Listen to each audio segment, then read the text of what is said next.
Okay guys, back at Nissan today. Today I am washing the car, getting all cleaned up, because today is my 2-year owner's review of the Nissan Leaf.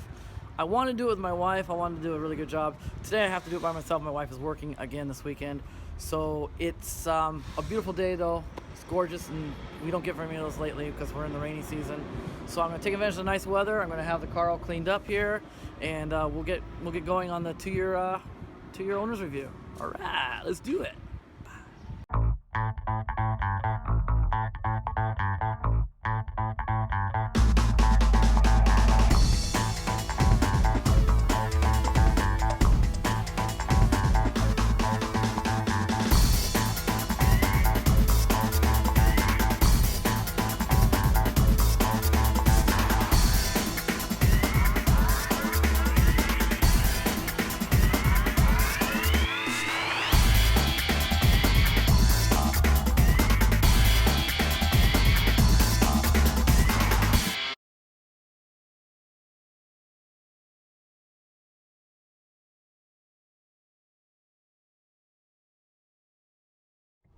Okay, we are in Makahari now, where I always go when I want to make my reviews, because it's pretty nice. No power lines. There's no power lines around, and we're close to the beach, and all these nice looking modern apartment complexes. So yeah, it looks pretty nice. So that's where I usually do my B-rolls for the exterior shots of this car. Okay, 2-year review. Let's start it up. Well, first let me apologize. I have to make a huge apology. My last video on the, you know what? Hang on. All right, sorry about that. I had a little bit of cotton mouth, so I had to take care of that. Getting back to what I was gonna say. If you remember, I made a video about Kids Day, National Kids Day in Japan. I went out there with the Leaf, took the family over there, and drove around and stuff at Shibuya, Yogi, and came back in this area, played around with the hoverboard and stuff. Anyways, in that video I was averaging really well. I was doing really well on my mileage. And then the next time I went out, just before I was getting ready to do the review, and I wanted to go out one more time and just double check my numbers and see. The next time I went out, I was just doing awful. And then I was keeping track of my average, you know, just writing down the odometer, you know, and checking my average per charge and stuff, and it was going down. So when I made that last video, the 30 kilowatt hour video this last time, I said that the range had been has gone down on this car, had been diminished, and I apologize, I was wrong. Turns out the time I went out and double checked my numbers, it was really bad traffic. I must have just chosen a really bad course. It was cool that day too, and it just wasn't going to work out. But also, my wife, without telling me, when I was checking my odometer every week on this car and everything, checking the distance per charge between charges and stuff, turns out she was on her lunch breaks at her part-time job. She was using the air conditioning in this car, and she wasn't telling me, so that was affecting my numbers big time. And so I was way off. So what I did is, after I put the video, she told me about it, because I just couldn't figure it out. I was like, why is it so different than from Children's Day? And I can't, why isn't it working out the same and stuff like that? And she finally told me, hesitantly, but she told me, yeah, she'd been using air conditioning. As if I'd get angry or something. It's not true, but she was like, I don't know, like it was a secret. So that was relief when she told me, but I felt stupid because I was saying that this car had really diminished in range with only 8% health gone. And I was wrong, obviously. So the very next day, after I uploaded that last video on the 30 kilowatt hour Leaf, I took a little trip with my wife. It was her day off finally, and we went for a drive down the southern tip of Chiba to that place where I went with my daughter to get the loquats, the biwas, and because she wanted to check that place out too.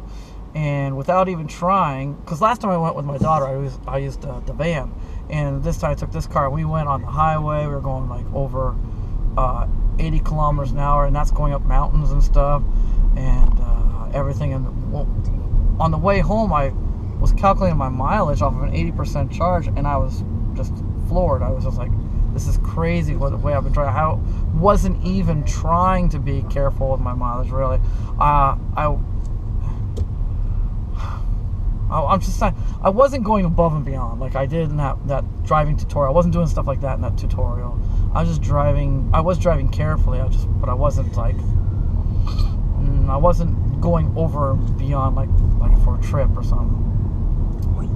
Anyways, I took a picture of the odometer halfway through the trip. I think I was coming home by then, and I'll put it up now. It's just amazing. This car, just like on the Children's Day, this car the range hasn't changed a bit. It's if anything, because my driving's gotten better.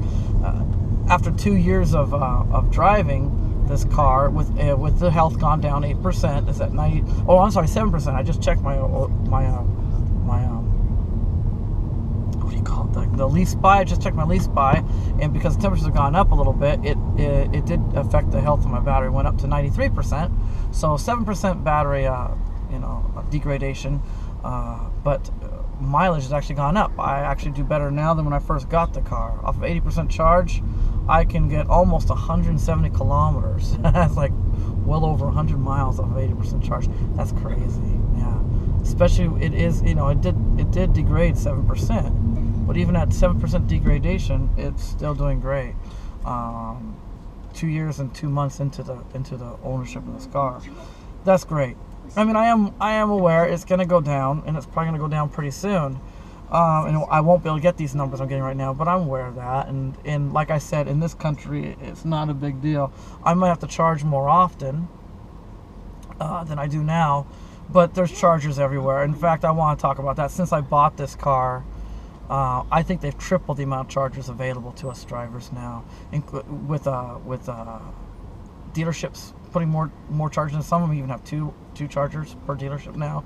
And not just that, but also they've worked out a deal with Family Mart convenience store, and Family Marts over here, a lot of them are carrying the chargers. So that's really great too, especially when you're out in the country where there's not so many dealerships. Like where I live, you've seen the roads, like Route 16, Route 14, Route 6, Route 4, 296, 357. All those routes have quite a few dealerships on them, and so no problem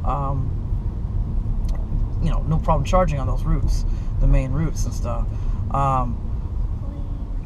But when you go out into the country, you don't have so many dealerships, like maybe only one in a I don't know, 20-mile radius.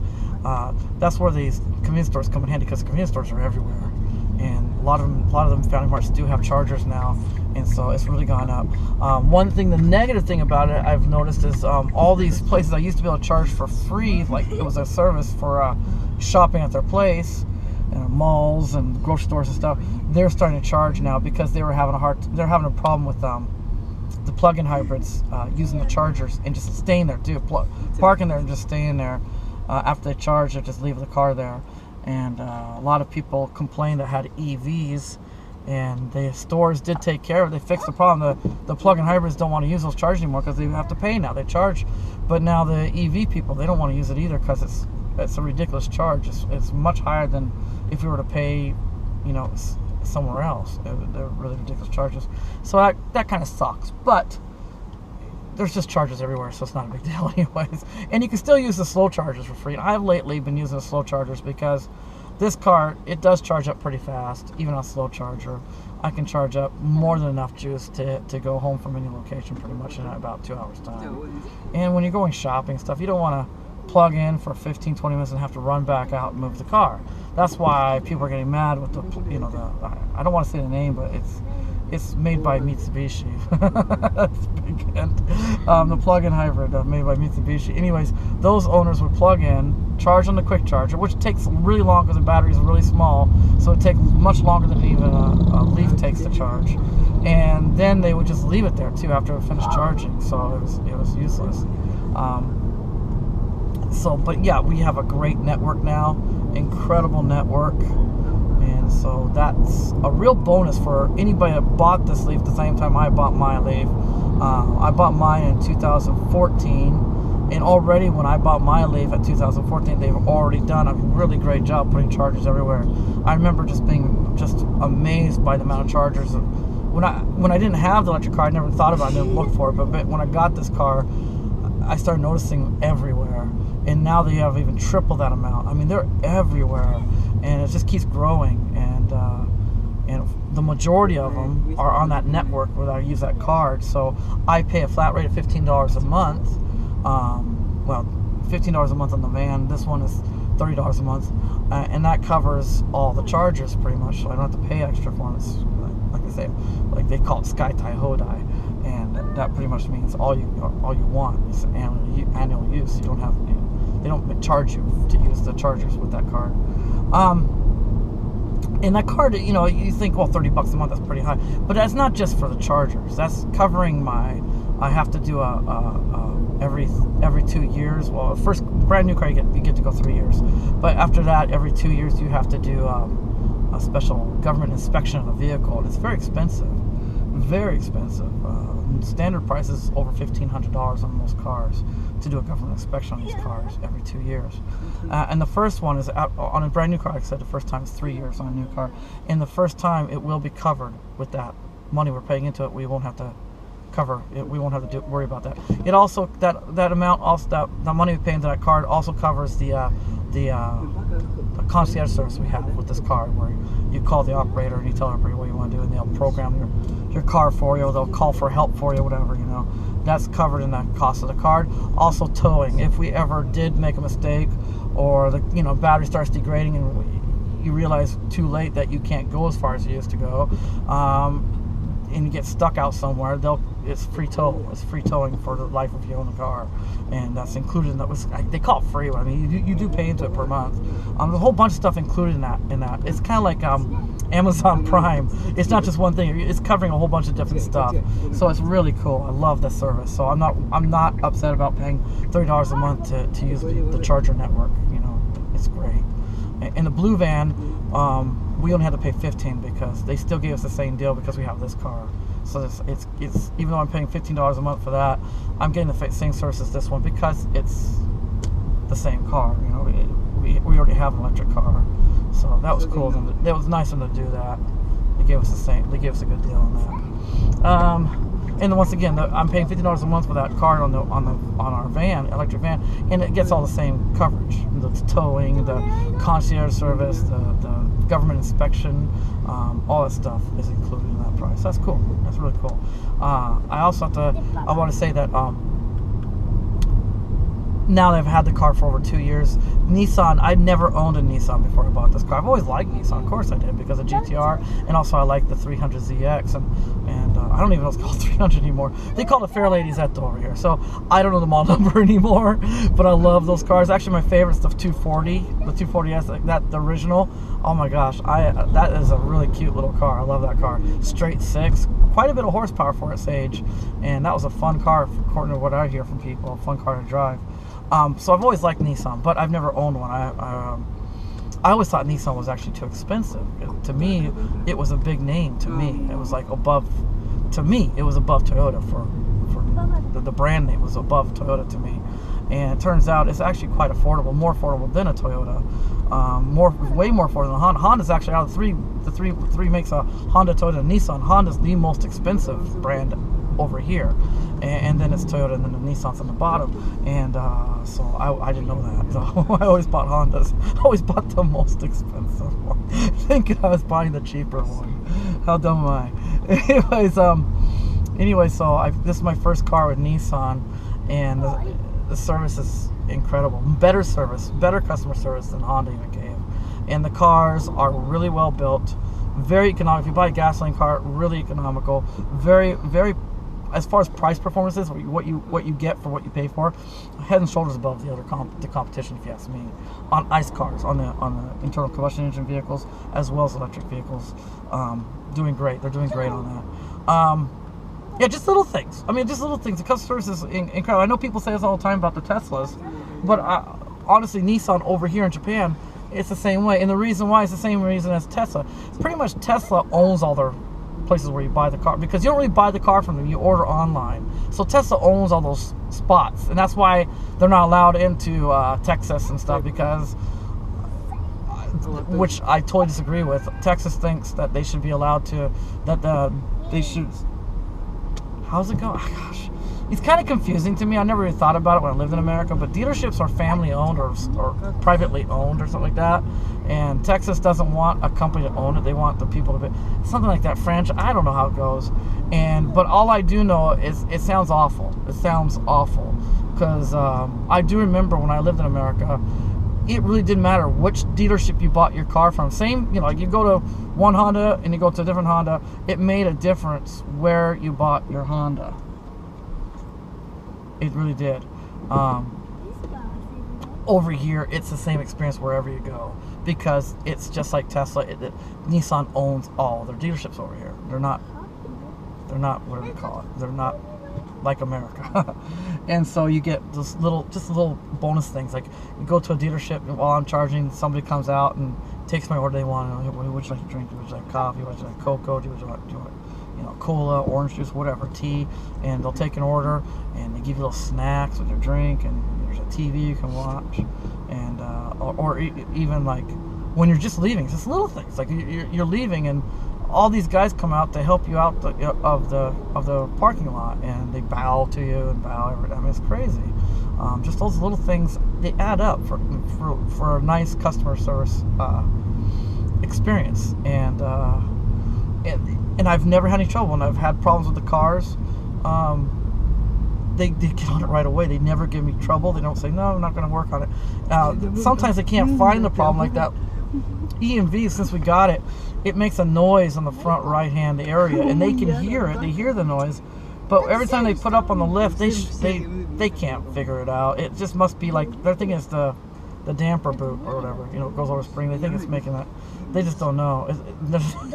Pretty much nothing you can do, because that van was not made from the ground up as an EV. It was a gasoline vehicle, so probably with a regular engine you wouldn't even hear those noises, but because it's so silent, every little thing pops out. Like, I hate it when I get little, and I know all you EV owners are going to agree with me on this, if you're driving around with your windows down and you get a little rock in your tire, it drives you crazy. So, because these EVs are so quiet. So, yeah, customer service is, wow, it's superb over here. As a matter of fact, I had a guy come up to me a few weeks ago and very apologetic, and he said my ENV had been recalled. I'm like, what? Recalled? I didn't hear anything about it. He says, yeah, it's just came over. We just got news. You'll get a letter in the mail soon. And I said, well, what is it? And he says, oh, it's your what do you call them? The door struts for the back gate. The back gate opens. He says those things, the manufacturer that makes those for us, they had a small mistake in there, and what happens is eventually it rusts inside, so the things don't work, and it'll start falling down. And I was like, oh, that's it? Well, my car's too new for that problem yet. And he says, yeah, but we're going to replace them. And he says, we're replacing them on the Selena. It's the same thing with our car. My EMV uses the same struts on the back tail, the back door. Uses the same struts as the minivan Selena, and also the X-Trail and one other car. So they're going to replace them on all those vehicles, and no charge. And that was really nice. And they even apologized to me. I was like, why are you apologizing to me? You didn't make the part. Some other manufacturer made them. But yeah, that's cool. They're always on top of everything. Never any trouble. Customer service is superb over here. So 100%. Customer satisfaction with customer service. 100% customer satisfaction with the charger network over here. It just keeps getting better and better anyways. And I thought it was just great when I first got it 2 years ago. And now it's even it's tripled. It's just, it's kind of crazy. It's ridiculous. I think we have more chargers available to us than gas stations are over here now. That's crazy.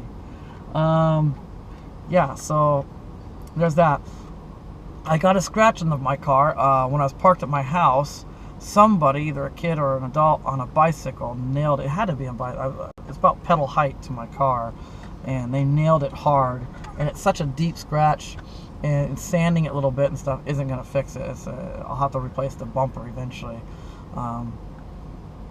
But honestly, it's bad. It's about this long. It's pretty deep, but I'm just wait a while because it is a bumper. I'm going to get more rock chips over time and stuff on that spot, so I'll just wait a while to replace it. It's kind of a little bit pricey replacement. I think it's $400 to replace the bumper. on this car, and I'll just wait a while, let it get a little more damage before I replace it. It's a little annoying to me because you know what kind of guy I am, but I'll live with it because I didn't make the boo-boo on it. If it was me that did the boo-boo, I'd probably replace it right away just out of embarrassment, but someone else did when the car was parked. So yeah, other than that, the car is still in great condition, as you can see from the videos I'm showing, in just beautiful condition. That trunk is amazing. As a customer satisfaction on the trunk, it's almost too big. I've complained about it before. If they could have just made it a little bit more not so deep in depth and give us a little more leg room in the back, could have done that and still had a decent trunk. But yeah, it's a nice trunk, nice size trunk, or boot, or whatever you want to call it, on this car. The power on this car is phenomenal. Now, I never go past 3 bubbles. I mean, I know I watch yeah, okay.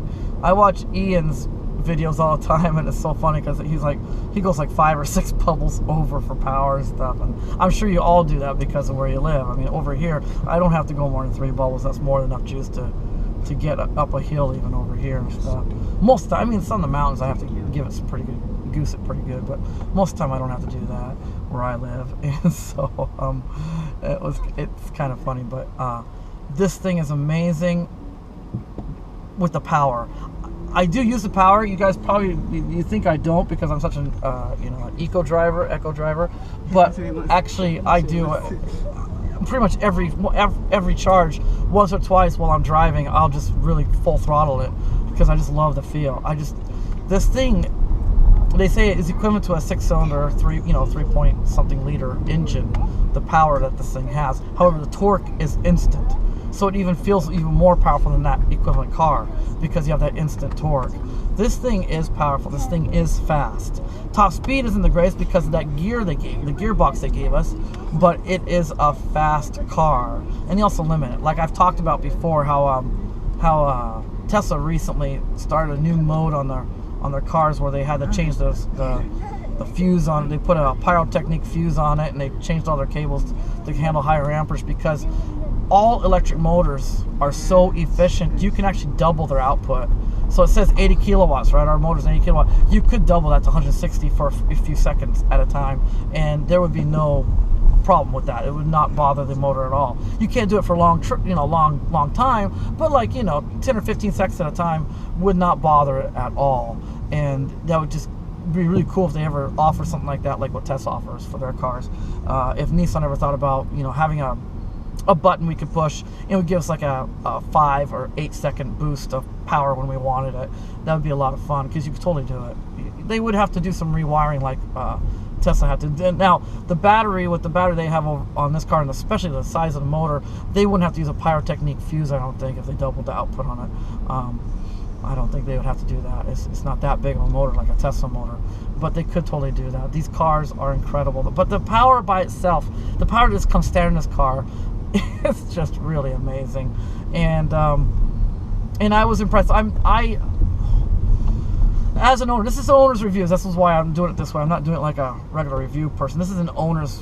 I'm just telling you my feelings about this car, feelings about driving it, and everything. And one thing I can tell you right now, this car sits a lot during the week anymore because we have the van for work, and on the weekends we get to use the car. And I've always been like excited about when it's the weekend I get to use the car because it's just I don't get tired of it. I don't get tired. I love the interior. I love the instrumentation. I love the way it feels. I like the luxuriousness of the interior. Yeah, the monitor. For you millennials, I know you guys don't like the size of our nav system in these cars, 7-inch display, and it is a little outdated. I mean, back when they built this car, when it was first new, they were already gone to 8-inch displays by then. Now they're on to 9-inch over here, standard in most cars now, 9-inch display.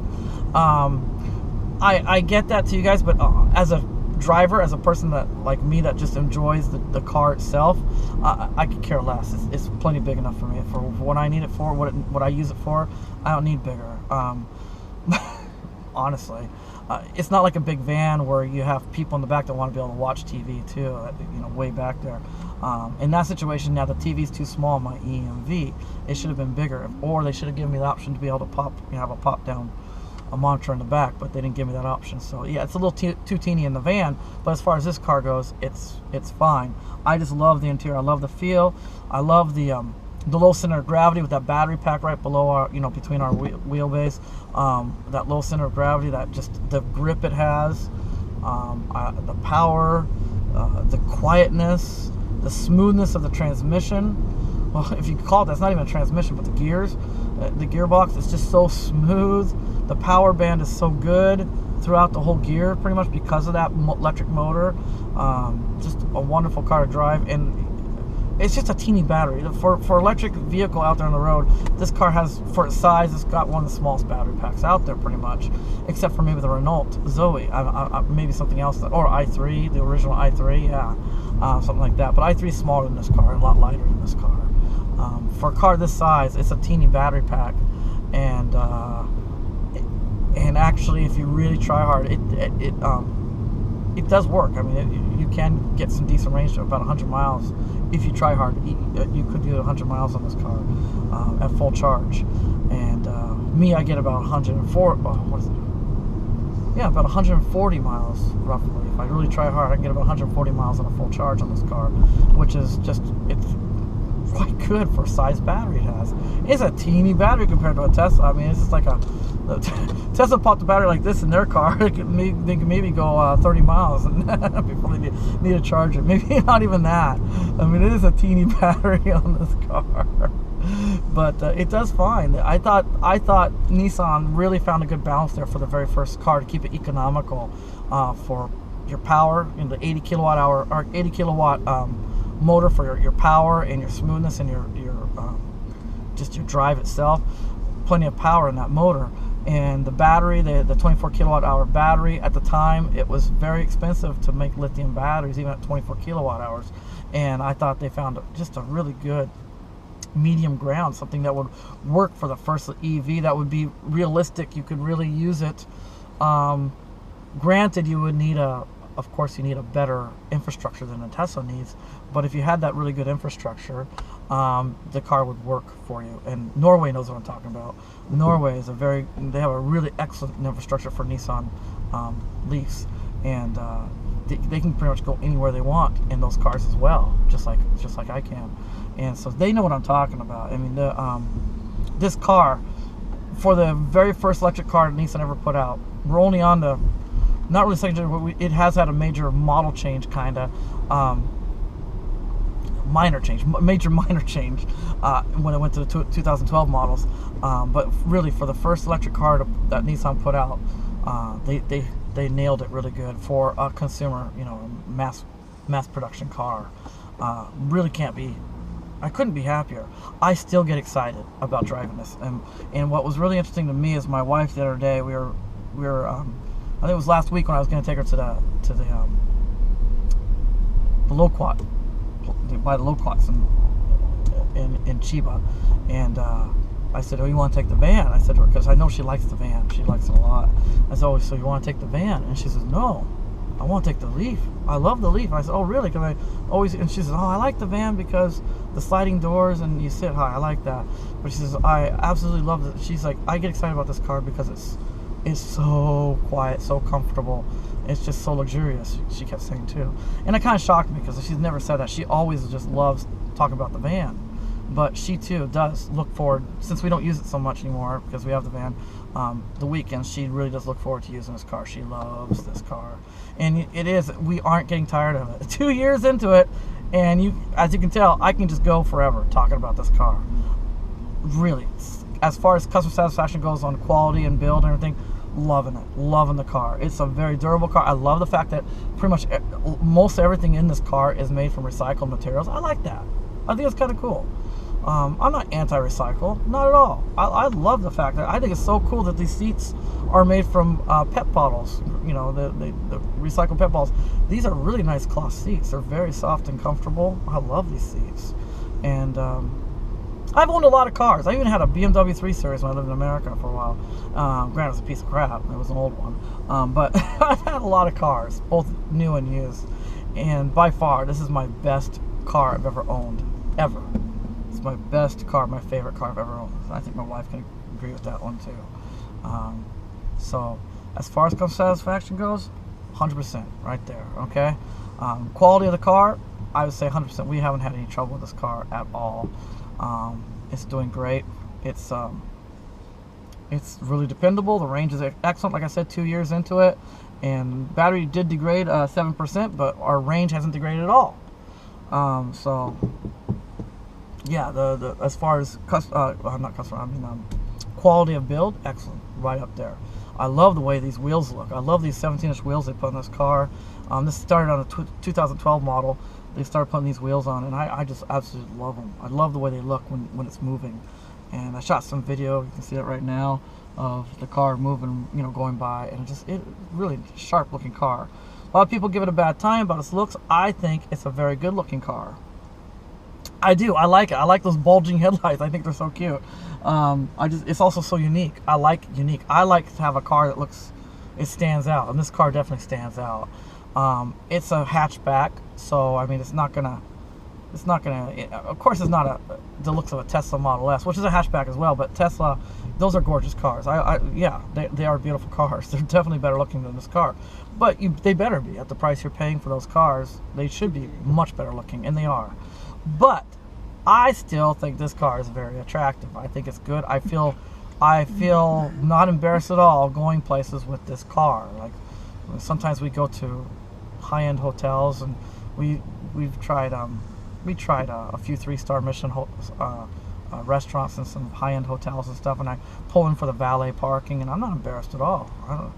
This car, I think it holds itself quite well. And if anybody knows anything about it, they know that, you know, this car, without the government incentives and stuff, over here, it's equivalent to well, at least to an A-class or B-class Benz on price, or not a 3 Series, but a 1 Series or a 2 Series BMW. It holds its own, I think. I do get kind of put off by snobs and their Peugeots and their Audis and their Benzes and stuff, and they look down their nose at people in cars, and it's like I kind of chuckle, because with my car loans, I have a combined cost of, my cars are worth combined just a little bit over 100 grand combined cost, and my loan is huge. My loans are huge, and it works out to, if I didn't have these two cars and I bought, like, I could buy a pretty high-end, $100,000 car, you know. So I mean, it's kind of funny. They act all snobby, look down their nose at my car, but the people in those expensive cars, but they don't know that actually my cumulative loans equal the same amount they paid for their car. So I kind of chuckle. I was like, okay, you guys can think what you want to think, but my cars, they might not individually be as expensive as your car, but combined they're just as expensive. So I chose to go this route, whatever. So I like the looks. I do. I hear people give it a bad time all the time, but you know what? Well, if I were to hold on to this car and keep it for like 40 years, I guarantee in 40 years' time, people, if anyone still had these cars around, they would be considered classics, just like our 40-year-old cars we have now, 50-year-old cars we have now. And I know there's a lot of cars from 50 years ago or more that the media and a lot of people thought they were dreadful. They thought they were awful as far as looks. But now everybody killed for those cars, and I think. But I think it is funny how people tend to, the people that usually tend to be the most critical of cars, they get it wrong, because eventually those cars, the same cars that they were really critical of, in the future everybody wants it. Once again, I think it's because of the uniqueness. People give the PT Cruiser a bad time. When it first came out, everybody thought it was so cool, but now everybody gives it a bad time. I still think down the road, anybody that still has a PT, people say, well, that's really cool, I kind of like that, I wish I had that, And eventually when the PTs start, falling, just getting worse and worse shape, and anybody that has a decent condition PT Cruiser, I think they're going to be looking at a decent investment in the future, long ways away from now. But yeah, I don't think this, maybe for the fact that this is the first electric vehicle that Nissan put out, full-fledged. I mean, Nissan's been working on EVs, since the 80s pretty much, starting off with lead-acid versions and stuff. But for a first mass-produced car, this is the first one. yeah, so I think maybe with that, if you had one in pretty good condition, it actually might hold some value to it, 40, 50 years from now, when when EVs are like all over the place and they're very high tech and stuff like that. So yeah, I think the looks, I'll give it on looks, I'll give it an 8 out of 10. That's pretty high. I'll give it 8 out of 10. Meaning like a Tesla being a 10 out of 10 on looks for that Model S. Personally, I really like it. The X, Model X, no, Model X gives it 6 out of 10. It's just, as far as my opinion goes, no, I'm not a very good looking car, and those doors are just odd. I don't like those doors. They look silly. But I like the Model S a lot. Man, I just drool when I see that car. I love that car. That is a gorgeous car. That's what got me into the EVs. I'll always give credit where credit is due, and I never thought of this car at all when it first came out, because I heard the price tag when the 2010, when this thing first came out, and I heard the range that they were bragging, and that's the range over here they were bragging about, and I was laughing at that price and that range, and I had no idea. I was still thinking like lead acid. I was like, oh, it takes so long to charge each time, so you go this many miles and you have to wait 12, 13 hours to charge it. I didn't know anything about the electric car, but I wasn't going to really look into it either, because, no offense, but the name Leaf, it really turned me off. I like the car. I hate the name. I don't know what Nissan was thinking with that. They gave it such a sissy name, Leaf. That's just an awful name. Terrible name. So I didn't think about it. And then one day I was out in Aoyama and test drove the Model S, and I fell in love with the electric car. And they also educated me. They told me how the new batteries work and stuff. And when I got educated on it from Tesla, I thought, well, out of curiosity, let's go see what that Leaf is like. Maybe it's come down in price. Maybe the range has gone up. And sure enough, both those things did happen. Since I heard about the first time when it first was released, it was now 2014. It changed a lot. The mileage went way up over here, and the price went way down. And they did a lot of changes to improve the car. And yeah, hang on a second. I'll be right back.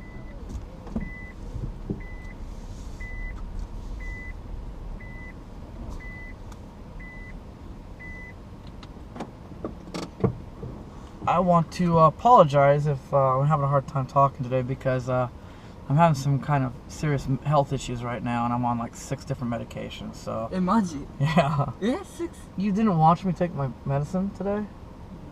Well, anyways, I'm on 6 different medications, and so they claim I can drive okay, but it's clouding my memory and stuff pretty bad. I'm having to really strain. It takes me extra few seconds to think really straight. So it's definitely affecting my review. Always something every year. I should have done this with my wife. I apologize for the length. Anyways, back to it. The car. I just want to let you know, range is great, power is fun, but also the car is smooth, super quiet, and very reliable, dependable. Customer service is top notch.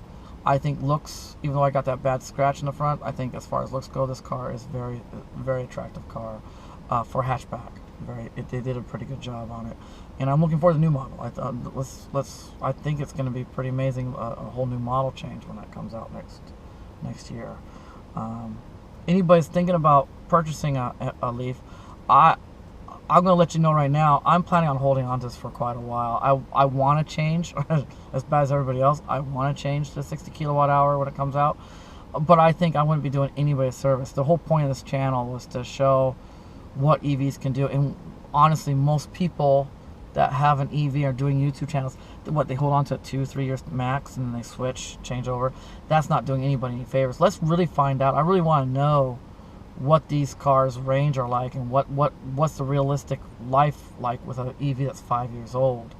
And so let's I'm just gonna hold on to this car for 5 years at least, probably longer, and I'll let you just ride with me in this channel. On this channel, ride with me, and you can see what life is like when the range is affected by the degradation of the battery and stuff. But for now, though, after 2 years of use, the car is still doing great. So that's good news for you guys. If you're thinking about buying an electric car, please take the 30 kilowatt hour Leaf into consideration. It's a really good car. It's fun, so fun to drive. The instrumentation is just so cool. I love the display on it. I love the fact that we got. Sorry about that. One more time. Yeah, these cars are incredible. All the features. I didn't even talk about that. I've already talked about it in all my previous videos, but just a real quick recap. Remote control air conditioning, remote control charging. You can check your car's range from remote control.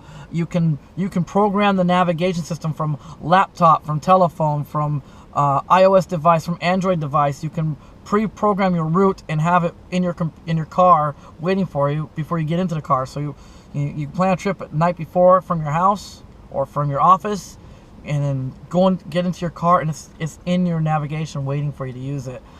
That's just so cool and amazing. I mean, that's just really fun. Heated seats, heated steering wheel, cruise control. I mean, it's just fully loaded. These cars are fully loaded for what you pay. Thank you. Thank you for my medicine. And so yeah, there's so many things to these cars. I've already talked about in previous videos. That's why I don't want to talk about it now. I've already gone long enough because my brain is just not working right. And please close the door again. Thank you. That's another thing about the doors on these EVs. They sound just the same as a high-end